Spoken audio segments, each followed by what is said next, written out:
শুভ সকাল সবাইকে আমন্ত্রণ জানাচ্ছি মেরিল মিল্ক সোপবার রাঙা সকাল অনুষ্ঠানে। আজকের দিনটি সবার ভালো কাটবে এই শুভ কামনা জানিয়ে রাঙা সকালের আজকের আয়োজন শুরু করছি। প্রতিদিনকার মতো আপনাদের সঙ্গে আছি আমি লাবণ্য, কিবরিয়া থাকছি। শুভ সকাল আমাদের সবার পক্ষ থেকে, ভালো কাটুক দিন সেই শুভকামনা সব সময়ের মতো। ভালো থাকার জন্য আমাদের প্রাণান্তর চেষ্টা করতে হয় এবং লক্ষ্যে পৌঁছানোর জন্য আমাদের প্রতিনিয়তই পরিশ্রম করতে হয়। মানসিক শান্তি খুব প্রয়োজন এবং মানসিক শান্তি নিয়ে আসলে আজকে প্রথম ঘন্টায় কিছুটা হলেও আমরা কথা বলবো। সেরকমই একজন অতিথি আমাদের সঙ্গে রয়েছেন, তিনি যোগা প্রশিক্ষক রুমা চৌধুরী। চলুন তাকে আমরা শুভ সকাল জানাই। শুভ সকাল। শুভ সকাল। আমি যে বিষয়টি প্রথমেই টাচ করছিলাম যে মানসিক প্রশান্তি, এটার সাথে যোগার সম্পর্কটা কি, আমরা একটু ধারাবাহিকভাবেই যাব। তার আগে যেহেতু বলে ফেলেছি আমি একটু জানতে চাই আপনার কাছ থেকে।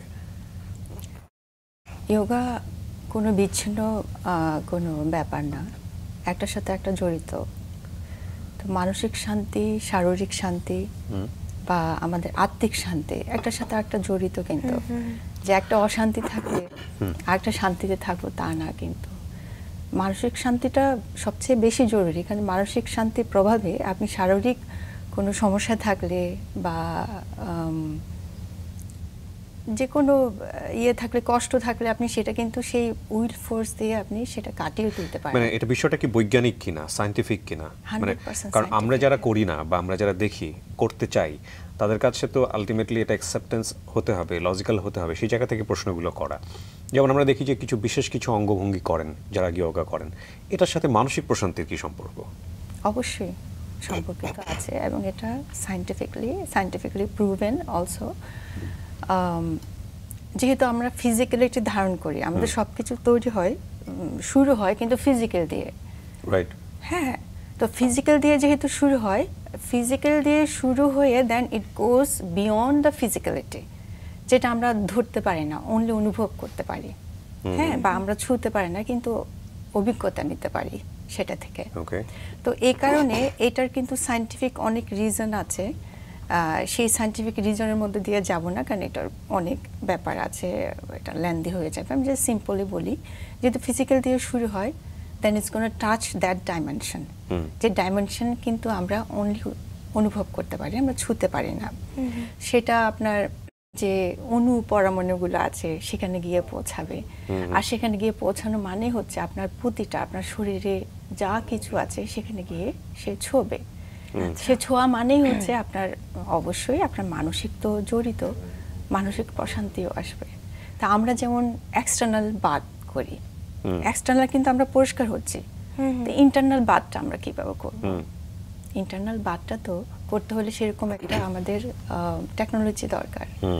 And yoga হচ্ছে one of the best technology definitely, এবং সারা পৃথিবীতে স্বীকৃত, এ ব্যাপারে কোনো সন্দেহ নেই। অতি প্রাচীন একটা মাধ্যম। আমরা খুঁটিনাটি নিয়ে কথা বলবো, তার আগে একটু শৈশব থেকে শুরু করি। কোথায় বড় হয়েছেন এবং কেমন ছিল শৈশব, সব কিছু মিলে যদি একটু জানতে চাই। আমার শৈশব কাটে চট্টগ্রামে, আমার জন্ম শৈশব চিটাগংয়ে, সেটা হচ্ছে পাথরঘাটা। আচ্ছা, হ্যাঁ, একদম কর্ণফুলীর কাছে বড় হয়েছে সেখানটায়। আর হচ্ছে বেশ প্রকৃতির মধ্যে বড় হয়েছে বলতে গেলে। পরিবার নিয়ে যদি একটু বলতেন আমাদেরকে, মানে বাবা কি করতেন, ওই ছোটবেলাটা কেমন দেখেছেন, ফ্যামিলি কেমিস্ট্রি কেমন ছিল? বাবার সান্নিধ্য আমরা বিশেষ একটা পাইনি, মানে আমি বিশেষ একটা বাবার সান্নিধ্য পাইনি। কেন? বাবা চলে যায় আমার বয়স যখন 2.5 বছর। আচ্ছা, বাবা বাইরে চলে যান। আচ্ছা, তারপর এরপরে একান্নবর্তী ফ্যামিলিতে আমি বড় হই এবং আমি ছিলাম একমাত্র যে চাইল্ড, ফিমেল চাইল্ড। তো ম্যান ডমিনেটেড ফ্যামিলি ছিল, অনেক মেল ছিল। তো আমার ওই মডেলটা ছিল মেল। আমি ঠিক ওই ফিমেলের মতো বড় হইনি বা চলাফেরাও করতাম না। আমার যে কাকারা ছিলেন, ওরা যখন দেখা যেত যে সকালবেলা আর্লি মর্নিং জিম যাচ্ছে, ক্যারাটে শিখছে, আমি তাদের সাথে সাথে জিমে যেতাম, ক্যারাটে শিখতাম। তো এইভাবে। আর কিন্তু শহরে থাকতাম না, যেহেতু শহরে ছিলাম। পাথরঘাটা তো ব্রিকফিল্ড রোড, ইকবাল রোড সবাই চেনেন, সেখানে বড় হওয়া। সেন্ট ক্রসটিকে পড়েছি। স্কুল জীবনটাও বেশ এক জায়গায় ছিল না, যেহেতু আমি খুব ঘুরে বেড়াতাম আর শৈশবে। ওই যে অ্যাগেন বাবা ছিল না, আমার দায়িত্ব নিয়েছিলেন আমার দাদু, মা ছিলেন, কিন্তু মা সংসার নিয়ে এত ব্যস্ত ছিলেন যে মা বাবার কাছে কারো কাছে বড় হয়নি, ফ্যামিলি সবার কাছে বড় হচ্ছে একান্নবর্তী থাকলে যা হয়। তো সেইভাবে দাদু আমাকে নিয়ে নিয়ে ঘুরতেন। ঘোরার কারণে আমার স্কুলিংটা ঠিক এক জায়গা হতো না, কিন্তু আমি এটা খুব এনজয় করতাম, সেই ঘোরাটা, সেই বড় বড় পার্বত্য চট্টগ্রামে চলে যাওয়া, গ্রামে বিভিন্ন গ্রামে চলে যাওয়া। এবং আমার খুব সৌভাগ্য হয়েছে এই কারণে আমি অনেক ডাইভার্স মানুষের সাথে আমি মিশতে পেরেছি শৈশব থেকে। বাবাকে কি পাওয়াই হয়নি পরবর্তীতে? আর পরবর্তীতে পাওয়া হয়েছে যখন আমি ইউএসএ যাই। আমার ভীষণ লং, কোনো স্মৃতি নেই, ছিল না শৈশবের কোনো স্মৃতি নেই। মিসিংটা ছিল অলওয়েজ। হ্যাঁ, মিসিংটা ছিল। বাবার একটা ফিগার আমি ইমাজিন করতাম। সাপোজ কোনো এয়ারপ্লেন উড়ে যাচ্ছে আকাশে, আমি সেই এয়ারপ্লেনের দিকে তাকাতাম, সেখানে যে কোন সময় আমিও এরকম ফ্লাই করে বাবার কাছে যাব, বাবাকে দেখবো, বাবা কেমন হবে। অন্যদের বাবাকে দেখতাম, আর তখন নিজের বাবার একটা ক্রেভিং, সেই ভ্যাকিউমটা কিন্তু কখনো কেউ রিপ্লেস করতে পারে না। এমনিতে আপনারা কয় ভাই বোন? 2 বোন। আমার ছোট বোন থাকে অরিগনে, ওয়েস্ট কোস্টে থাকে, আর আমি থাকে নিউ ইয়র্কে। সেই অরিগনেও তার ওখানে যাওয়া হচ্ছে দেশে আসার অর্ধেক রাস্তা। রাইট। আমরা যদি একটু ছোটবেলাতেই কিছুক্ষণ থাকি, যে এরকম একটা পরিবেশে আপনি বড় হচ্ছেন, তো ওই সময়টাতে কি ছিল? বাবাকে মিস করছেন, ঠিক আছে সবকিছুই, যে আসলে ফিউচারটা কি, নিজে কি ভাবতেন? সেটা আমি ঠিক ফিউচারটা কি, এটা খুব ইন্টারেস্টিং ছিল আমার কাছে। আমি সবসময় ফিউচারটাকে দেখতাম। আচ্ছা, আমার বয়সটা, সাপোজ এক্সাম্পল, আমার এখন 7 বছর বয়স। আচ্ছা, আমি যখন ওই বয়সে যাব, আমি কি করব বা আমি কি করতে পারি? আমি অ্যাডভেঞ্চার খুব, আমি এক্সপেডিশন ভালোবাসি, এখনো এক্সপেডিশন করি আমি, এবং শৈশব থেকে কিন্তু আমার সেই এক্সপেডিশনগুলো চলছে, স্টিল নাও চলছে। তো সেটা যে বললেন, এইটা আমার খুব ইন্টারেস্টিং লাগতো। এইটা আমি ভাবতাম, শৈশব থেকে ভাবতাম যে এখন থেকে 10 বছর পরে আচ্ছা আমার জীবনটা কেমন হতে পারে বা আমি কেমন করতে পারি। এবং সেটাকে মাথায় রেখে আমি করতাম কি, আমি বাড়িতে থাকতাম না। স্কুল আমার দেখা গেলো পরীক্ষা আছে 5-6 মাস পর, আমার দেখা গেলো আমার কোনো স্কুলিং হচ্ছে না, ঠিক পরীক্ষার 2 মাস আগে বা 1.5 মাস আগে আমি বাড়িতে আসতাম, দিন রাত পড়াশোনা করে কোনো রকমে 1 থেকে 5 নম্বরে রাখতাম। থ্যাঙ্ক গড তখনকার সময় সিলেবাস সিস্টেম ছিল। সিলেবাস সিস্টেমে থাকার কারণে পড়াগুলো শেষ করা যেত, যে আমি ক্লাস মিস করলে আমার বিশেষ একটা আমি কিছু মিস করছি না ওরকম। বাট এখন তো এটা পসিবল না। সো এই যে বললেন কথাটা, আমি সবসময় এটাকে চ্যালেঞ্জিংয়ে নিতাম, যে ঠিক আছে আমি এই জিনিসটা করব, আমি দেখব কেমন হয়। এবং অলওয়েজ কিন্তু আমি করে আসছি, স্টিল নাও কিন্তু আমি সেই চ্যালেঞ্জিং এর মুখের মধ্যে আমি কিন্তু ফেস করছি। একটা যেটা হচ্ছে যে পুরো লাইফটাই এক্সপেরিমেন্টের মধ্য দিয়ে গেছে বলে মনে হচ্ছে আপনার কথা শুনে। কিন্তু এটা তো আসলে আমরা যেহেতু ফ্যামিলিতে বসবাস করি, আমাদের ফ্যামিলি সাপোর্টেড হতে হয়। মানে লাইক আমরা চাইলেই নিজের মতো করে করতে পারি না। যেহেতু বাবা মিসিং ছিলেন, সো মা এক্সট্রা কেয়ার করতেন কিনা, মার জায়গা থেকে এটা সাপোর্টেড ছিল কিনা, ফ্যামিলি আদার মেম্বার্স যারা আছেন। কারণ আফটার অল আমরা তো একটা, ওই যে বললেন, পিতৃতান্ত্রিক সমাজে বড় হই, সেখানে মেয়েদের কিছু সার্কামস্ট্যান্সেস সবসময় বাধা প্রাপ্ত হয়। আপনার ক্ষেত্রে কি ছিল আসলে? আমার ক্ষেত্রে, এই ক্ষেত্রে আমি বলবো আমি খুব লাকি ছিলাম। এবং যেহেতু আমার সারাউন্ডিং মেল ডমিনেট ছিল, কাকারা বা আমার চাচারা ছিলেন, তারা কিন্তু খুব ডাইভার্সভাবে বড় হয়েছে। সেক্ষেত্রে আমিও ওইভাবে বড় হয়েছি। আমাদের মধ্যে কোনো রিলিজিয়াস ব্যাপারটা ছিল না, রেস ব্যাপারটা ছিল না, মেল ফিমেলের ব্যাপারটা একটু খানিকটা অনেকটা ব্যালেন্স ছিল তথা অন্য ফ্যামিলিদের ছিল। তো সেই ক্ষেত্রে আমার প্রিভিলেজটাও ছিল, যেহেতু অনলি ফিমেল চাইল্ড ছিলাম, খুব আদরে ছিলাম, অসম্ভব আদরে ছিলাম। আমি বলি, আমি এক্সাম্পল দিতে পারি, আমার বয়স যখন 10 বছর বয়স, আমি খুব ওয়েস্টার্ন ফিল্ম দেখতে পছন্দ করতাম। আচ্ছা, ওয়েস্টার্ন ফিল্ম দেখতে পছন্দ করতাম। আমি টাকা জমিয়ে আমি ব্ল্যাক অ্যান্ড হোয়াইট ফিলিপসের একটা টেলিভিশন কিনি, 32 ইঞ্চ। আপনি কিনেন? আমি কিনি। তারপর আমি করলাম কি, এরপরে আমি যখন ক্লাস 3-4-এ পড়ি, আমি ক্যামেরা হাতে নিয়ে ঘুরতাম। হ্যাঁ, আমি ওই যে পতেঙ্গা, দেয়াং, তারপর আমি আদিবাসীদের সাথে সময় কাটানো, আমি কিন্তু ভ্রান্ত যারা বৌদ্ধ আশ্রমের সময় কাটেছি, আমি মসজিদের সময় কাটিয়েছি, ইমামদের সাথে সময় কাটিয়েছি। এই কাজগুলো কি নিজের অজান্তেই করা নাকি কাউকে দেখে এগুলো শিখেছেন? আমি একদম শৈশব থেকে ওই যে বেরিয়ে পড়তাম, আমি ওদের দলে ভিড়ে যেতাম, ট্রান্সজেন্ডারদের সাথে আমি সময় কাটিয়েছি। তো এগুলো আমাকে খুব শৈশব থেকে ঋদ্ধ করে তুলেছে। এগুলো তো আসলে বই পড়ে বা একাডেমিকলি হয় না, আনলেস ইউ জাস্ট এক্সপেরিয়েন্স। সাপুরেদের সাথে সময় কাটিয়েছি, তো এই সময়গুলো কাটাতে গিয়ে আমার একাডেমিক দিকটা কিন্তু অনেকটা হ্যাম্পার হয়েছে, but I didn't mind it, কারণ হচ্ছে এটা আমি পছন্দ করতাম। আর প্রকৃতির সাথে আমি সময় কাটাতাম, আওয়ার্স আফটার আওয়ার্স। গাছে উঠে আমি বসে থাকতাম, গাছের উপরে এই টিনের চালার উপরে উঠে আমি ক্যাম্পিং করে সে কাপড় দিয়ে, দাদুর মার কাপড় দিয়ে, দাদুর ধুতি দিয়ে করে আমি বসে থাকতাম, বা স্কুল থেকে এসে বইটা নিয়ে আমি গাছের উপরে উঠে স্টাডি করতাম। তো প্রকৃতি ছিল আমার অলওয়েজ। আমি ওয়াইল্ড বলতে ঠিক অন্যদের ক্ষেত্রে দৃষ্টিভঙ্গি যার যার হতে পারে, সেই দিক থেকে দেখলে ওয়াইল্ড, বাট ওরকম ওয়াইল্ড না যে হ্যাম্পারিং আদার্স, মানে ওয়াইল্ড ইন সেন্স যে আমি ওয়াইল্ড জায়গায় গিয়ে সময় কাটাতে পছন্দ করি। যেমন ধরেন দেখা গেল যে আমি ফুল তুলছি, 3:30টার সময় গাছের উপরে উঠে আমি গাছ ছাড়া দিচ্ছি ফুল। সকালবেলা, হ্যাঁ সকালবেলা ভোরবেলা কেউ হেঁটে যাচ্ছে, ভূত ভূত বলে চিৎকার করে দৌড়ে চলে গেল। সো এই জিনিসগুলো আমার শৈশব থেকেই ছিল। দেয়াঙে পাহাড়ে চলে যাওয়া, তৎকালীন সময় দেয়াঙে পাহাড়ে যাওয়া মানে হচ্ছে খুব ভয়াবহ ব্যাপার ছিল। প্রচুর ডাকাতি হতো এবং মেরে ফেলে রাখা হতো, আমি জানি না।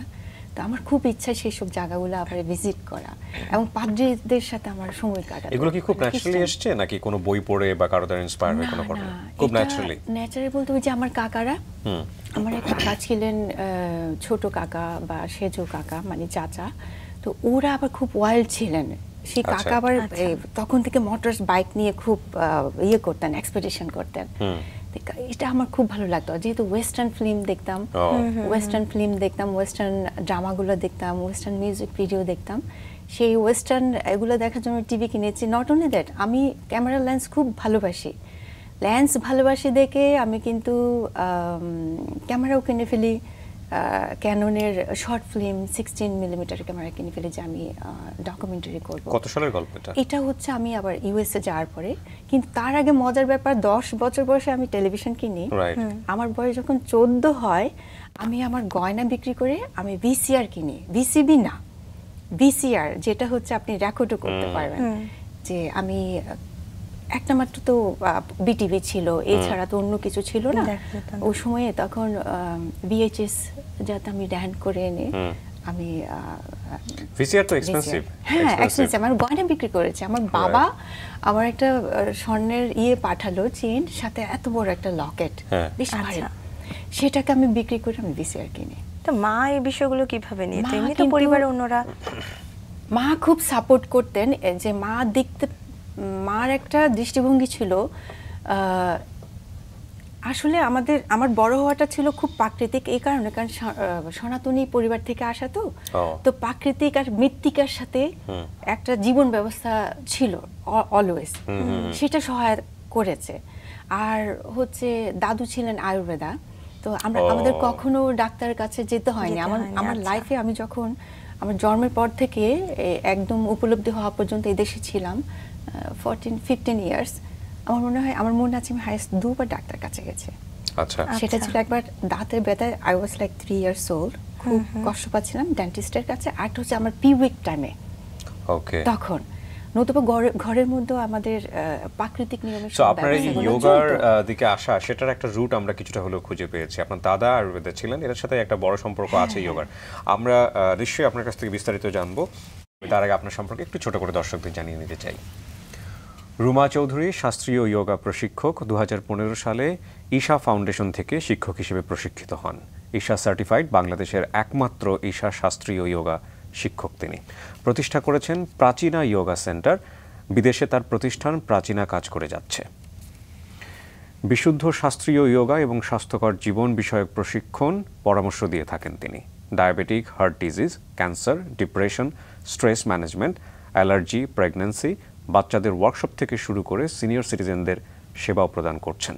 এছাড়াও স্কুল, কলেজ, সরকারি, বেসরকারি, কর্পোরেট প্রতিষ্ঠান, ব্যক্তিগত পর্যায়ে কাজ করে যাচ্ছেন তিনি। যোগা নিয়ে কাজ করাটা শুরু হয় কি করে? সেটা শুরু হয় অ্যাকচুয়ালি আমি কিছু একটা খুঁজছি, দ্যাট স্যাটিসফাইড হচ্ছেন, there is something I am craving for. কত বছর বয়স এটা? সেটা হচ্ছে আমার 23 বছর বয়স। তখন কি বাংলাদেশে ছিলেন নাকি? তখন আমি ইউএসএ, দেশের বাইরে চলে গেছেন। হ্যাঁ, আচ্ছা, তারপর? আমি খুব খুঁজছি যে কিছু একটা মিসিং, দ্যাট আমি আর্টিকুলেট করতে পারছি না, আমি স্যাটিসফাইড না। কি না ছিল আমার প্রফেশনাল লাইফ এবং ফাইন্যান্সিয়াল সব দিক দিয়ে ওয়েল সাউন্ড ছিল। কিসে ছিলেন ওই সময়টাতে? আপনি জব করছিলেন কিসে? আমি তখন জব করছিলাম বোর্ড অফ অ্যাড Okay. এবং এন্টারপ্রেনারশিপ ছিল, আর হচ্ছে সোশ্যাল অ্যাক্টিভিটিসগুলো করতাম, কালচারাল অ্যাক্টিভিটিসগুলো করতাম। এটা যদি খুব পার্সোনালি না যায়, আমি আমার জানার জায়গাটা থেকে একটু জানতে চাই। সাধারণত আমার ফ্রেন্ডরা যারা ইয়োগা করে তাদের আমি দেখি যে লাইফের খুব ডিজাস্টার একটা মোমেন্ট তারা ফেস করতে পারছে না কোনো না কোনোভাবে, এবং তারা এই জায়গাটাতে যায় এবং তারা মেন্টাল রিলিফ পায়, এবং ম্যাক্সিমাম কেসই আমি এরকম দেখি। আপনার ক্ষেত্রেও কিরকম কোনো ছিল, নাকি আপনি জাস্ট খালি ফাইন্ড আউট করছেন? না না, আমি এটা হচ্ছে এক একজনের পার্সোনাল ব্যক্তিগত বলবো, তবে নেসেসারি না যে আমি একটা কষ্টে পড়েছি তারপর আমি ইয়োগাতে যাচ্ছি, নট নেসেসারি, এটা প্রয়োজন না। এটা হচ্ছে ইয়োগা ব্যাপারটা টোটালি হচ্ছে একদম জীবন, কমপ্লিটলি একটা জীবন পদ্ধতি। এটা যে আলাদা কিছু তা না, কিন্তু না, একদম না। আচ্ছা, তো আমার ব্যাপারটা হচ্ছে, হ্যাঁ আসতে পারে, অনেকে এরকম এসছে। আমার ব্যাপারটা হচ্ছে আমার তো কোনো কিছুরই তো কোনো কিছুর অভাব নেই, but there is something missing that I am looking for. সেই মিসিংটার জন্য আমি ওই মাঝে মধ্যে গুগলে সার্চ দিতাম, ব্রহ্মাকুমারী থেকে শুরু করে শ্রী অরবিন্দ, তারপর রবিশঙ্কর, এরকম অনেকে আমি শুনতাম। শুনতে শুনতে এভাবে ঘাটতে ঘাটতে একদিন আমি সদ্গুরু পেয়ে যাই। সদ্গুরু, আচ্ছা। হ্যাঁ, সদ্গুরু জাগরি পাশেতে। এই যে আমি হুকড হয়ে গেলাম, লাইকে মানে একদম বলা যায় ড্রাগের মতো। আমার মনে হতো যেন সারাদিন কাজ করে আমি কখন, ওইটা আমার প্যাশন ছিল, আমি কখন বসে শুনবো আলাদা করে। So basically you are inspired by him. একদম আমার ফিলোসফার, মানে গাইডার বলতে পারেন, বন্ধু বলতে পারেন। সো হয় উনি আমাকে পেয়েছে বা আমি ওনাকে পেয়েছি সামহাউ। সো ওখান থেকে দেন আমার মনে হলো যে ইউরেকা, আমি পেয়ে গেলাম। আপনি 23 বছর বয়স, তখন কি এটা ইউটিউবে দেখতেন নাকি কোথা থেকে শুনতেন? 23 বছর বয়স থেকে আমি শুরু করেছি খোঁজা, কিন্তু ওনাকে গিয়ে পেয়েছে অনেক পরে, আরো পরে। তো আপনি তখন ইনিশিয়ালি কোথায় দেখতেন? ইউটিউবে নাকি অন্য কোথাও? ইনিশিয়ালি আমি ইউটিউব, গুগল সার্চিং করতাম। হ্যাঁ, অনেক পরে ওনাকে পেয়েছি, কিন্তু অনেক পরে। এর আগে অনেক কিছু শুনছি, দেখছি, এটা করছি, হ্যাঁ, বাট পেয়েছি অনেক অনেক পরে। ওনাকে পেয়েছি আমি এখন থেকে বলবো 12 বছর আগে, 12 ইয়ার্স আগে, একদম ইনিশিয়াল স্টেজে ইউটিউবে। হ্যাঁ, 12 বছর আগে। তখন ইউটিউবে কিন্তু অত কিছু ছিল না, ইনফ্যাক্ট। হ্যাঁ, ট্রু। জাস্ট গুগলিং করতাম বা পড়ছি, ওনার কোনো লেখা পড়ছি, পরে গিয়ে দু একটা ইউটিউবে দেখছি, তারপর আমি বললাম এটা আমাকে ক্লিক করেছে। আর তখন কিন্তু ওনাদের কিন্তু ইয়োগা প্রশিক্ষণ কেন্দ্র ওনাদের ছিল না। উনি গিয়ে গিয়ে ক্লাস নিতেন, সদ্গুরু ওই সময়ে, তৎকালীন সময়ে। কিন্তু টিচার ট্রেনিংটা ছিল না। টিচার ট্রেনিং শুরু হয় 12 থেকে, হ্যাঁ, 2012। ওকে, তো আপনি ইন্সপায়ার হচ্ছেন, আপনার ভালো লাগছে, কারো কথা শুনতে খুব ভালো লাগছে। কিভাবে মানে ইনভলভ হলেন ওখানে, মানে ওনার সান্নিধ্য পাওয়া, আদৌ পেয়েছেন কিনা, মানে নিজেকে ইয়োগার মধ্যে নিয়ে যাওয়া, স্টোরিটা একটু জানতে চাই। তো খুঁজতে খুঁজতে পেয়ে গেলাম। এরপরে আমার তো প্রায়োরিটি আছে, আমার সন্তানরা আছে। ছোট সন্তানটাকে বারবার আমি ট্রাই করছিলাম ওনার প্রোগ্রামে অ্যাটেন্ড করার জন্য। ওনার কিন্তু ইনার ইঞ্জিনিয়ারিং প্রোগ্রামটা খুব পপুলার প্রোগ্রাম। এটা উনি করাতেন ওখানে গিয়ে, বিশেষ করে প্রথম শুরু হয় সেন্টার আটলান্টা, জর্জিয়াতে। অনেকবার আমি অ্যাপ্লিকেশন করেও আমি যেতে পারিনি, এটা আমার দুঃখ রয়ে গেল। তারপর আমি ভাবলাম যে না, আমার ছোট ছেলেটাকে আমি ইউনিভার্সিটিতে তুলে দিয়ে then I will start, and that's what I did it. বারবার অ্যাপ্লিকেশন করে প্রোগ্রামের জন্য ডেট ফাইনাল করেও আমি করতে পারিনি। তো ছোটটাকে তুলে দিলাম, that's it, and that was my একদম টার্নিং পয়েন্ট আমার জীবনে। That was 2015। কেন টার্নিং পয়েন্ট বলছেন? টার্নিং পয়েন্ট এই কারণে বলছি, a whole lot of changes happen আমার জীবনে। পুরো চেঞ্জেস অর্থে বলবো, এটা কমপ্লিটলি পজিটিভ অর্থে। আমার দৃষ্টিভঙ্গি, আমার দেখা যে এই মেটেরিয়ালিস্টিক পার্টটা যে কি, আমি এই কারণে বলবো না যে আমি কি ছেড়েছি। আমি কিন্তু সব ছেড়ে দিয়ে আমি বাংলাদেশে চলে এসেছি। না, আমি একটু ধারাবাহিক যেতে চাই, মানে আমরাও একটু জানতে চাই যে কেন যারা এটা করেন এতটা ভালোবাসার জায়গা থেকে দেখেন। আমাদের একটু জানাটা জরুরি, কারণে যে আমরা খুব মানে আকর্ষণ অনুভব করছি সোজাভাবে যদি বলি। একটা যেটা হচ্ছে আপনি সাদগুরু সম্পর্কে আগে থেকে জানতেন, আপনি ইউটিউবিং করছেন, আপনি দেখছেন সমস্ত কিছু ঠিক আছে, কিন্তু ফাইনালি আপনি যখন তার কোনো ক্লাসে বা কোথাও যখন অ্যাটেন্ড করলেন তখনই আপনি বলছেন টার্নিং পয়েন্ট। কি এমন ছিল ওই সেমিনারে বা কি এমন কি হলো যেটা আপনাকে অনেক বেশি ইন্সপায়ার করলো, বা আপনি স্টেপগুলো কিভাবে নিলেন? স্টেপগুলো এটা খুব গ্র্যাজুয়ালি হয়েছে। ওনাকে তো শুনতাম আগে থেকে অনেক বছর ধরে। তারপর আমি টিচার ট্রেনিংয়ে যাই, টিচার ট্রেনিংটা কমপ্লিট করেছি, এবং এই টিচার ট্রেনিং কমপ্লিট করাও ওটা একটা চ্যালেঞ্জের ব্যাপার ছিল। এটা আমি বলবো it's like scanning your total life, entire life, পুরো হেড টু টো স্ক্যান। যত লিমিটেশনস আছে সব কিন্তু বের হয়ে পড়ে, regardless of anything, physical, mental, spiritual, মানে যা লিমিটেশনস আছে এগুলো সব কিন্তু সামনে ধরা পড়ে। এবং এই লিমিটেশনসগুলোকে নেওয়া, গ্রহণ করা এবং সেটার সাথে খাপ করা, ইট ওয়াজ ভেরি বিগ চ্যালেঞ্জিং। এটা কিন্তু অনেকে ড্রপ আউট করেছে, তার মানে এখানে সিলেবাস আছে? এখানে সিলেবাসটা আছে, সিলেবাসটা ঠিক আমাদের ওইভাবে দেওয়া হয় না। ওরা যখন যেটা দেওয়া হয় আমাদেরকে সেটাকে ফলো করতে হয়।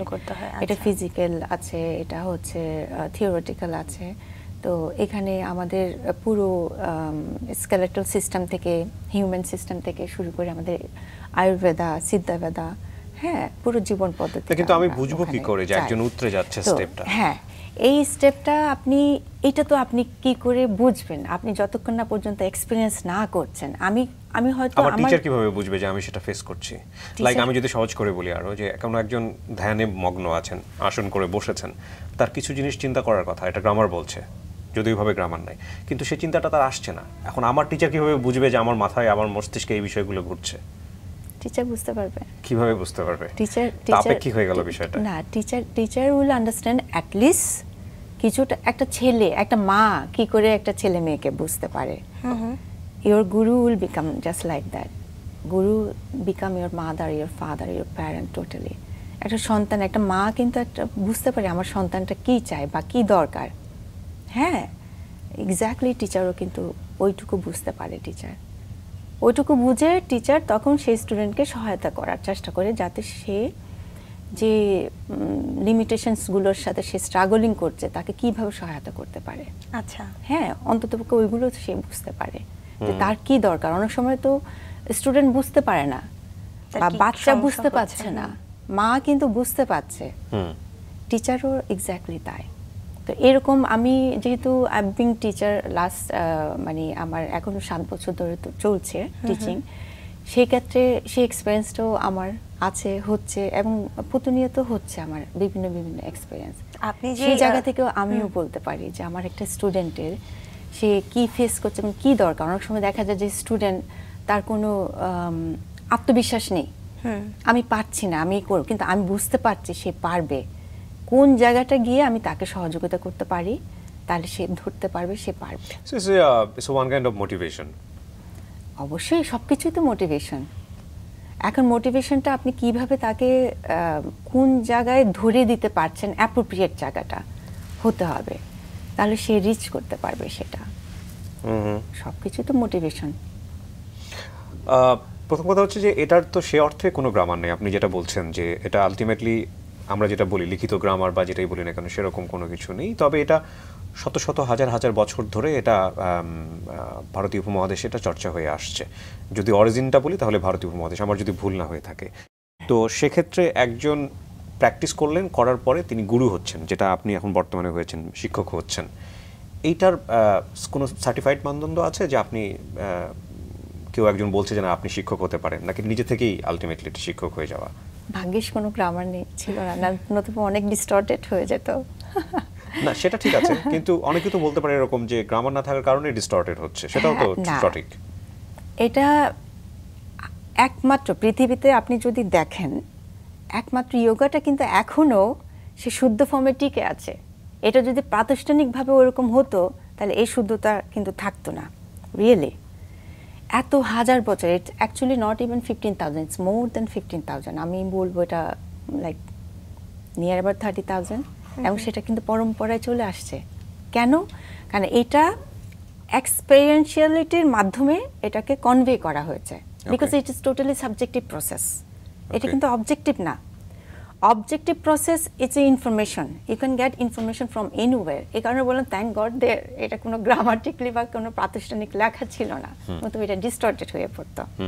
যেহেতু এটা এক্সপেরিয়েন্সিয়াল এবং এটা ইনার পসিবিলিটি, এই কারণে এটাকে সেই স্যাংটিটি ওইভাবে মেনটেন করে পরম্পরায় এটাকে দেওয়া হয়েছে এবং এটা মেনটেন করে আসছে। সেটা ঠিক আছে, কিন্তু শিক্ষক হওয়ার জায়গাটা যদি আমি একটু জানতে চাই। শিক্ষক হওয়ার জায়গাটা হচ্ছে, এই শিক্ষক হওয়ার জায়গাটা ওটা খুব এক্সটেন্সিভ এবং ইন্টেন্স ট্রেনিং এর মধ্য দিয়ে না গেলে এটা কিন্তু হওয়া সম্ভব না। আচ্ছা, এটা হওয়া সম্ভব না, কারণ ওটা এটা এমনভাবে দেওয়া হয়, এই জিনিসটা এমনভাবে দেওয়া হয় আমাদেরকে কমপ্লিটলি, আমি বলবো যে এটা অনেকটা বুট ক্যাম্পের মতো, বাট নট বুট ক্যাম্প বললেও ভুল হবে, বাট এটা খুব স্ট্রিক্ট একটা এনভায়রনমেন্ট, সে অ্যাম্বিয়েন্সের মধ্যে নিতে হয়, নতুবা এটা there is no way that you can receive it. Receive করতেই পারবেন না, you just can not receive, তাহলে এটা ইয়োগা হবে না, then it will become like exercise, like you are going to the gym, then it's not gonna become yoga. বোঝাতে পেরেছি? না, আমি বোঝার চেষ্টা করছি। ইনফ্যাক্ট সাদগুরুর ভিডিও আমি দেখি, প্রচুর দেখি, আমার খুব ভালো লাগে। ওনার কিছু লাইফ এক্সপিরিয়েন্স উনি যখন ভিডিওতে শেয়ার করেন, যেটা সত্যি সত্যি রিমার্কেবল, অবাক করার মতো বিষয়। কিন্তু সাদগুরুর একটা লাইফে যদি আমরা দেখি, উনি কিন্তু একটা সময় খুবই সাংসারিক একটা মানুষ ছিলেন এবং পরিণত বয়সে এসে ওনার এই ট্রান্সফরমেশনটা হয়েছে।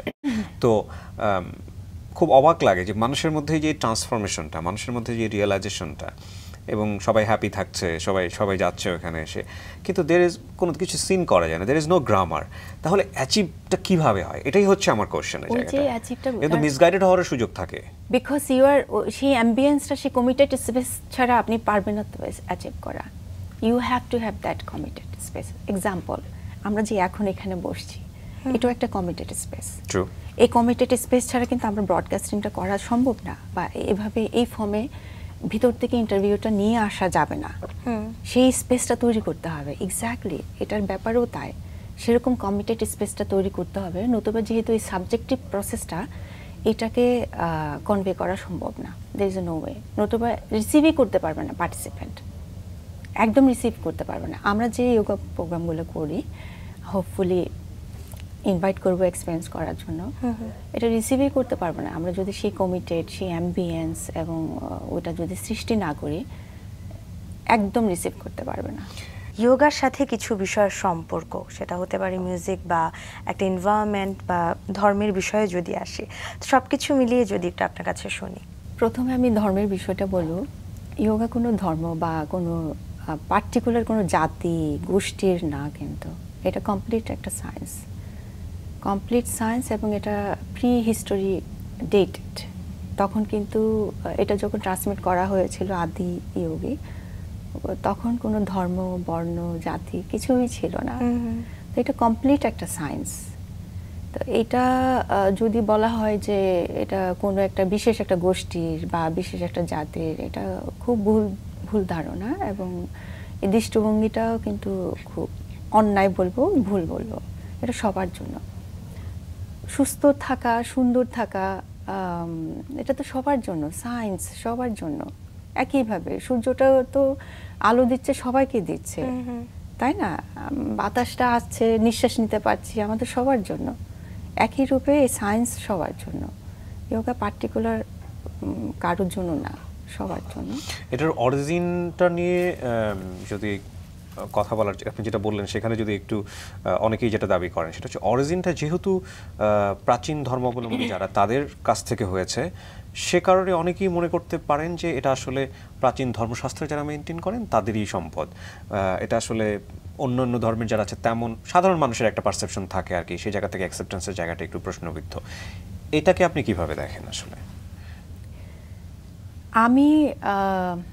আমি যেভাবে দেখি, আপনি যে বললেন প্রাচীন, আমাদেরকে ফিরে যেতে হবে সেই প্রাচীন সময়ে, আমাদের তো সেটা গ্রহণ করতে হবে, মেনে নিতে হবে। হ্যাঁ, সেই প্রাচীন সময়ে একটা জিনিস এসছে, সেটা আমারও, আমি বলবো সেটা আমার, সে যে হোক, আমি যে ধর্মের হোক বা আমি যেখান থেকে আসি না কেন, সেটা আমার, যেহেতু প্রাচীন থেকে আসা। এখন সেটাকে আমি কিভাবে নেব, এটা ব্যক্তি বিশেষে তার দৃষ্টিভঙ্গির উপর নির্ভর করছে, তার ব্যাকগ্রাউন্ডের উপর নির্ভর করছে, সে কিভাবে বড় হয়েছে তার উপর নির্ভর করছে, দেখছে কিভাবে। কিন্তু বেসিক জিনিসটা যদি এইটুকু মানুষের মধ্যে শিক্ষাটা দেওয়া যায় যে একটা প্রাচীন জিনিস, সেই আমলে তখন কোনো ধর্ম বিষয় ছিল না, এবং ওই সময়ে কিন্তু ধর্মটা ছিল এত সেকুলার ছিল, এত কিছু দেব দেবী কত কিছু ছিল, কিন্তু সবাই সবাইকে রেসপেক্ট করছে। সেই এখন যদি এখনকার সময় আমরা দেখে যাই, আমার কাছে মনে হয় খুব হাসি পায় যে আমার মনে হয় পিছিয়ে আছি সেই দিক থেকে। অথচ এত মডার্ন টাইম, এরকম কমফোর্ট কখনোই ছিল না, এত কিছু সহজভাবে পাওয়া কখনোই ছিল না, কিন্তু ইয়েট আমরা কিন্তু মনের দিক থেকে অনেকটা পিছিয়ে আছি। মনের দিক থেকে কিন্তু আমরা সেই আসলে কি আমরা সেই মডার্নিটির ব্যবস্থাপনায় চলছি? তাহলে আমরা কিন্তু এটা ডিফারেন্সিয়েট করতাম না যে একটা প্রাচীন একটা সায়েন্স, তখন কোনো হিস্টোরিক কোনো ডেট কিছুই ছিল না, সেটাকে আমরা নিতে পারছি না কেন? সেটাকে আমরা এক ধরনের সেখানে ট্যাগিং করছি যে এটা ওই সময়কার আমলে আসা বলেই এটা কিছু একটা গোষ্ঠীর। সেটা তো ঠিক না। সেটাকে ওনিং করতে হবে যে না, এটা প্রাচীন সময়ে আসা, আমি সেটাকে ওন করব। এবার আমি যেখান থেকে আসি না কেন, আমার ব্যাকগ্রাউন্ড যে ধর্ম হোক না কেন, কিন্তু আমি সেটাকে ওন করব, যেহেতু এটা পিওর একটা সায়েন্স। রাইট, সামষ্টিক রূপে হয়তো তাই। এবার যদি একটু ব্যক্তি রূপে আসতে চাই, যে লাইক ইন্ডিভিজুয়ালিস্টিক অ্যাপ্রোচ থেকে যদি আমরা যোগাটাকে দেখি, যে এটা আসলে কতটুকু কাজের ব্যক্তি জীবনে, যেটা আমরা আপনার সম্পর্কে যখন বলছিলাম তখন বলছিলাম স্ট্রেস রিলিফের ক্ষেত্রে আপনি কাজ করছেন। সোজা কথা যদি বলে একটা পার্সনকে স্মাইলি করার ক্ষেত্রে যোগার একটা বড় ভূমিকা আছে। তো এইগুলোর ক্ষেত্রে মেকানিজমটা কীভাবে এটা কি আসলেই ওয়ার্ক করে কিনা, বা যারা আপনাদের এখানে আসেন তাদেরকে আপনারা প্রথমত কীভাবে জানার চেষ্টা করেন, তারপরে আপনারা মেডিসিন তো বলা ঠিক হবে না, মানে পথ্যটা দেওয়ার চেষ্টা করেন কিভাবে, এটা একটু শুনি আর কি। আমরা প্রথমে ইন্ডিভিজুয়ালি একটা কনসালটেন্সি নিয়ে দেখি তার ব্যাকগ্রাউন্ড, তার মনোযোগটা কোথায় এবং তার বিশ্বাসটা কোথায়। তার বিশ্বাসের জায়গাটাকে ঠিক রেখে আমরা সেভাবে তার জন্য ওইভাবে টেইলরিং করি। সিক্রেটগুলো শেয়ার করেন? হ্যাঁ, শেয়ার করি অবশ্যই। They have two.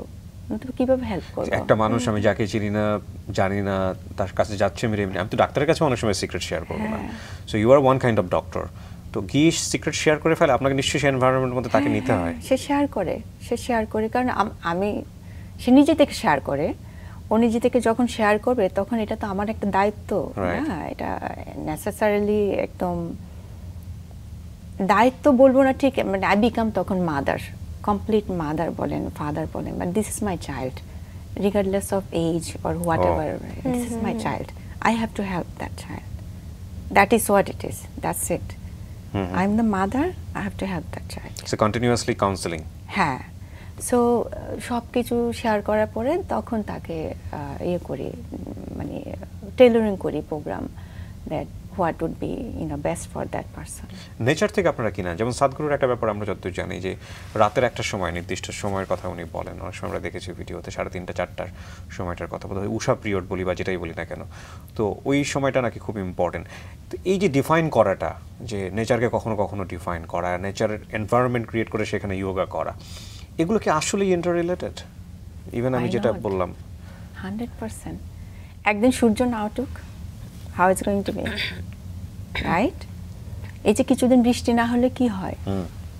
Everything interconnected, everything, even your whole body system, আমাদের ইন্টারনাল সিস্টেম যা আছে বাইরেও তা আছে, কোনো কিছুই কিন্তু একদম আলাদা না। যোগা হচ্ছে সেটাকে অ্যালাইন করা, ইন্টারনাল এন্ড এক্সটার্নাল।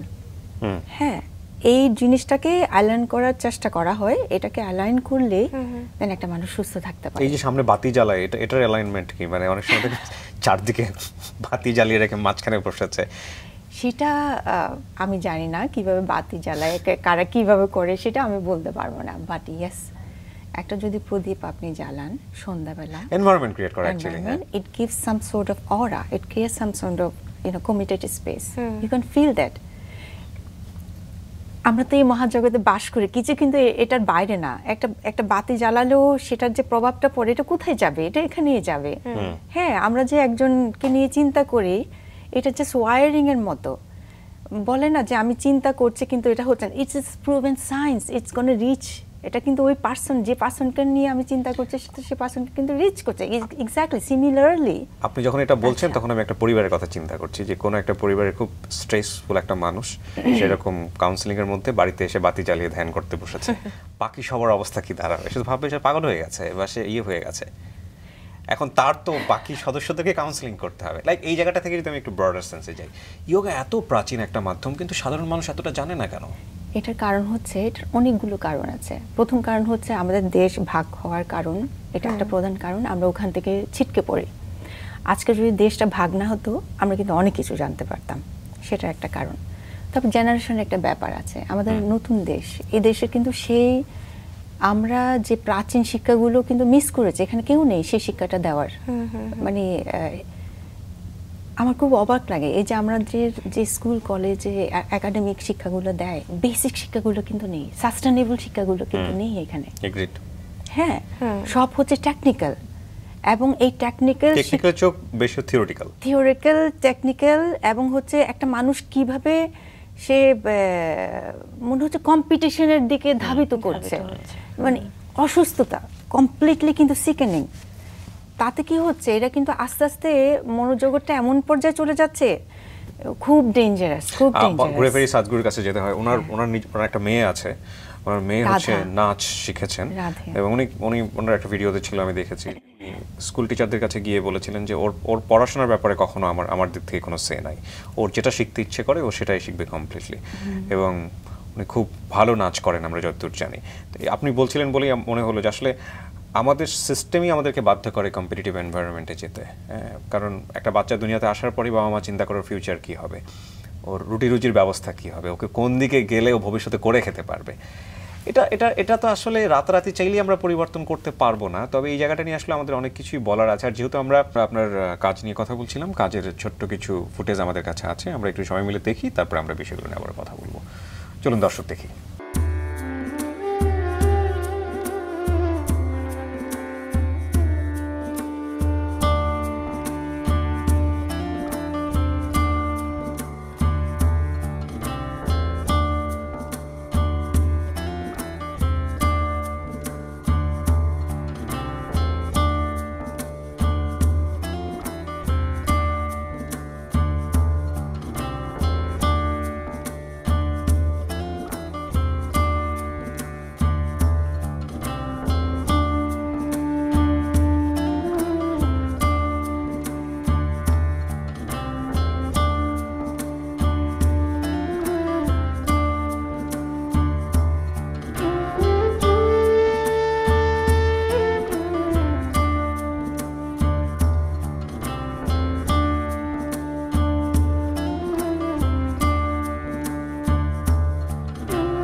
চমৎকার কিছু আসন আমরা দেখলাম। আপনি আপনার মাকে নিয়ে বলতে চাচ্ছিলেন যে ওইরকম একটা সময়ে এসেও সে তার সন্তানদের এত ফ্রিডম দিয়েছে, চুজ করার স্বাধীনতা দিয়েছে। জি, যদি কিছু বলার থাকে মাকে নিয়ে। মাকে নিয়ে বলবো, মা সবসময় চাইতেন যে আমি আমার ভালো লাগাগুলোর সাথে আমি থাকি। আমার মনে আছে ওই সময় খুব ছোট ছিলাম, পাড়ার মধ্যে সাইকেল ভাড়া দিতেন, সে চালায়, আমি সাইকেল চালানো শিখি ওই সময়। আর অন্য কোনো মেয়েকে এভাবে এত স্বাধীনভাবে চলতে পাড়াতে কেউ ছিল না। তো আমি যা করতাম, আমার পোশাক আশাক পরা থেকে শুরু করে, এটা একটা মনে হতো যেন একটা মডেল ছিলাম, সবাই ফলো করতো। তো মা চাইতেন যে মানে যা আছে আমি তাই শিখি, একদম টম্বয়ের মতো পুরো। সাইকেল ভাড়া করে এনে কিন্তু সে সাইকেল চালানো শেখাতেন। তো ওই রকম যে ফ্রিডমটা আছে, যেখানে আমি আমার টেলিভিশন কিনতে পাচ্ছি, আমি আমার ভিসিআর কিনতে পাচ্ছি, মানে আমি খুব আদরে ছিলাম। এবং মেল ডমিনেটেড থাকার কারণে আর একমাত্র ফিমেল চাইল্ড থাকার কারণে সেটা আদরটা আরো বেশি ছিল, যা চাইতাম তাই পেতাম। তো ওই জায়গাটা থেকে আমি বলবো আমি অনেক ভাগ্যবান যে আমি কখনো যে চাইনি পাইনি সেটা হয়নি, এমন না যে আমাকে প্রেশারাইজের মধ্যে যেতেও হয়েছে, সেটা হয়নি। বা যেটা হতো বকা খেতাম যে প্রকৃতির সাথে কাটানোর কারণে খুব। আপনার যখন ব্যক্তিগত পারিবারিক জীবন শুরু হলো, লাইক আপনার ম্যারিড লাইফের কথা যদি আমরা আসি, সেখানেও কি ফ্রিডমটা ছিল? সেখানেও আমার এই ফ্রিডমটা ছিল, সেখানে আমার ফ্রিডম ছিল, কিন্তু আমার রেসপন্সিবিলিটি ছিল বেশি। আবার when it comes to the responsibility, তখন আমি 100%, more than 100% dedicated that do or die I have to commit. দেশের বাইরে কি বাবার সাথে দেখা হয়েছিল? দেশের বাইরে তখন কেমন আসলে অনুভূতি কেমন ছিল যে এত বছর পরে? অনুভূতি বলতে গেলে সে কয়েকটা এপিসোড করতে হবে। আমি যখন বাবাকে প্রথম দেখি এয়ারপোর্টে, অনেক দূর থেকে দেখে বাবাকে কিন্তু চিনে ফেলেছে। বাবার মাথায় টুপি ছিল, খুব এক্সাইটেড কেমন যেন করছে, কিন্তু বাবা চিনতে পারেনি। কিন্তু বাবা সবসময় প্রতি মাসে উনি তার ছবি পাঠাতেন। এত গ্যাপটার কারণটা কি? এত গ্যাপের কারণ হচ্ছে বাবা যখন ওখানে চলে গেছেন ইউএসএ, এখন থেকে লাইক 45 ইয়ার্স ব্যাক। আপনি আসেননি একবারও দেশে আপনাকে দেখার জন্য? এটা কেমন হয়ে গেল না বিষয়টা? আসেনি, আসতে আসেনি। তারও কোনো একটা ছিল, কোনো রিজন ছিল, সে আসেনি আর। কিন্তু আমাদের নিয়ে যাওয়ার কথা ছিল, আমার বয়স যখন 5-6 বছর বয়স, মা যেতে দেয়নি আমাকে। আচ্ছা। তো আমি যখন একটু টিনেজ হলাম, আমি তখন জোর করলাম না আমি যাব, আই ওয়ান্ট টু গো দেয়ার। আমার জোরের কারণে মা ছেড়ে দিয়েছে যে ঠিক আছে যাও। তারপর চলে গেলাম। সেই বাবাকে প্রথম এয়ারপোর্টে দেখে সেই অনুভূতি আমি আসলে এটা it's not going to B enough to articulate, যে এমন অনুভূতি প্রকাশ করতে পারছিলাম না। একদম থমকে দাঁড়িয়েছিলাম, কি করব, মানে বাবার সাথে কিভাবে কথা বলতে হয়, আমি আদৌ কি দৌড়ে গিয়ে জড়িয়ে ধরবো না কি করব, আমি বুঝতে পারছি না। So confused and so many different type of feelings হচ্ছে। হ্যাঁ, তারপর বাবার এক বন্ধু এসে সামনে এসে জিজ্ঞেস করলো যে আপনি কি রুমা? আমি বললাম হ্যাঁ আমি রুমা, আপনার বাবা এখানে? এই যে বলে হ্যাঁ আমি চিনতে পেরেছি। আমার ছোট বোনকে বলছে যে দেখ এটা মনে হয় বাবা দাঁড়িয়ে আছে, ছোট বোন চিনতে পারছে না। তো গেলাম, বাবা জড়িয়ে টড়িয়ে ধরলো, কিন্তু আমি জড়িয়ে ধরছি না, আমার হাত উঠছে না, মানে আমার কেমন যেন লাগছে অনেক বছর পরে। হ্যাঁ, ভেরি ন্যাচারাল। আমার হাত উঠছে না, আমি জড়িয়ে ধরছে না, কিন্তু ফিলিংস জমা হয়ে আছে, পাহাড়ের মতো ফিলিংস জমা হয়ে আছে। দ্যাট ওয়াজ অন্যরকম মিক্স এক্সপেরিয়েন্স। এটা কখনো এক্সপ্লেইন করা সম্ভব না। হ্যাঁ, এটা সম্ভব না। আপনার সন্তান আছে, আপনি যেটা বলছিলেন? সন্তান আছে। কয় ছেলে মেয়ে? আমার এক মেয়ে এক ছেলে। সো ওরাও কি এসবের মধ্যে ইনভলভ কিনা, মা যেগুলো করছেন? ওরা ইনভলভ ওরকম না, বাট দে ডু রেসপেক্ট। এবং আমি বলবো আমার সন্তানদেরকেও এমনভাবে বড় করেছি, অনেকটা ইয়োগিক লাইফস্টাইল আছে, কিন্তু হয়তো সেই প্র্যাকটিসটা নেই। তো মেয়েটা অনেক বড়, শি ইজ 26 ইয়ার্স ওল্ড, আর ছেলে হচ্ছে 24 ইয়ার্স ওল্ড। তো তারা তাদের কর্ম কাজে ব্যস্ত আছে। আপনার লাইফ পার্টনার যিনি আছেন উনি কি যোগার মধ্যে আছেন? লাইফ পার্টনার যিনি আছেন আছে, মোটামুটি আছে, ইয়োগিক লাইফস্টাইলে আছে, যদিও আবার প্র্যাকটিসে কম বেশি আছে, ইয়োগিক লাইফস্টাইলে আছে।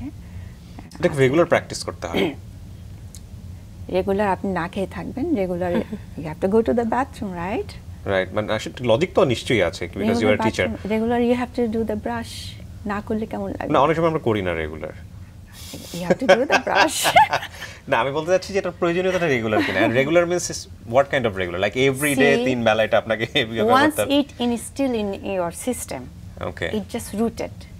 তখন আমি বললেও কিন্তু আপনি শুনবেন না। If I tell you that okay, you don't do that, that's too bad for you, you're not going to listen to me, because by that time you know what it does for you. এটা কি আপনার পুরো জীবনের কার্যক্রমকেই very good ওয়েতে control করে? Like আমি কি খাবো, আমি মানুষের সাথে কিভাবে কথা বলবো, বা আমার স্টাডি সিস্টেমটা কি হওয়া উচিত, কি পড়বো, মানে পুরো জীবন আচরণটা কি এটা কি নিয়ন্ত্রণ করে যোগাটা? See, everything starts with the physicality, then it goes beyond physicality. হ্যাঁ, বিয়ন্ড ফিজিক্যালিটি যখন আমরা কিছু দেখতে পাই না, তখন আমরা বলি কি এটার কোনো আকার নাই। সবকিছুর কিন্তু আকার আছে, ডেফিনেটলি আছে। ভাইরাস আমাদের বুঝিয়ে দিচ্ছে, সিম্পল ভাইরাস, রাইট? সো ওই পর্যায়ে যখন পৌঁছে যায়, it changes your genetic system. You can break your karmic system, যে কার্মিক সিস্টেমটা আমরা বিল্ড আপ করছি। when you come to know your limitations, you can break that and create your own karmic system, right? তো যখন ওই পর্যায়ে পৌঁছে যায়, automatically it's just gonna act out. Suppose এখানে আমার আমি একটা এক্সাম্পল দিই ছোট। জি। আমি এরকম আমার পার্টনার নিয়ে যাচ্ছে, ঢাকায় আনছে, তো খুব ট্রাফিকে অস্থির হয়ে গেছে। তা আমি তো অস্থিরতা নেই আমার, আমি কি করব অস্থির করে। সো আমি এখানে গাছ দেখাচ্ছি, দেখো এখানে কি সুন্দর একটা গাছ। he got so mad. We know the answer, everything is in your head. Yeah, he got so mad. You are so abnormally cool. Yes, I am abnormally cool and that is normal. Definitely. এবং আপনি শুধু আপনি না, আমরা এরকম শুনেছিও, আমরা দেখেছিও, ইউটিউবের কল্যাণে হোক বা ইন্টারনেট দুনিয়ার কল্যাণে হোক, আমরা দেখেছি যে ক্যান্সারের মতো ট্রিটমেন্ট যেটা কিওর হয়, বাট ইয়োগা সার্টিফাই করতে পারবে না যে না ইয়োগা করলেই আপনার ক্যান্সার হয়ে যাবে, বাট এই লেভেলে যাওয়া যায়। আবার আমরা দেখতে পাচ্ছি যে এরকম পুরো শরীর পুড়ে গেছে মেডিসিনের প্রভাবে। বাংলাদেশের একটা কেস, আমি ইন ডিটেল বলতে পারছি না, সে ইয়োগা করেছে এবং তারপরে তার স্কিন ডেভেলপ করেছে। সো যেগুলো আসলে যেখানে মেডিকেল সায়েন্স ফেল করছে সায়েন্টিফিক্যালি, সেখানে আপনারা বলছেন যদিও এটা সায়েন্টিফিক হয়ে, সেখানে আমরা দেখছি যে কিছু মিরাকল ঘটে যাচ্ছে এই জিনিসগুলো করার ফলে। তো নিঃসন্দেহে এটা একটা অসাধারণ মাধ্যম, এবং সে অসাধারণ মাধ্যম আপনি চর্চা করে যাচ্ছেন। আপনার যেটা থেকে আপনি বলছিলেন যে you act like a mother, ছেলেমেয়েরা তৈরি হচ্ছে এবং সেখানে আপনি কাজ করে যাচ্ছেন। কাজের জন্য শুভকামনা থাকলো এবং আমাদেরকে কিছুটা সময় দিলেন, সেজন্য আন্তরিকভাবে ধন্যবাদ জানাচ্ছি। অনেক অনেক ধন্যবাদ আপনাদের সবাইকে আমাকে রাঙা সকালে আমন্ত্রণ করার জন্য, আর ধন্যবাদ জানাই মাছরাঙা টিভিকে থ্যাংক ইউ সো মাচ আমন্ত্রণ করার জন্য।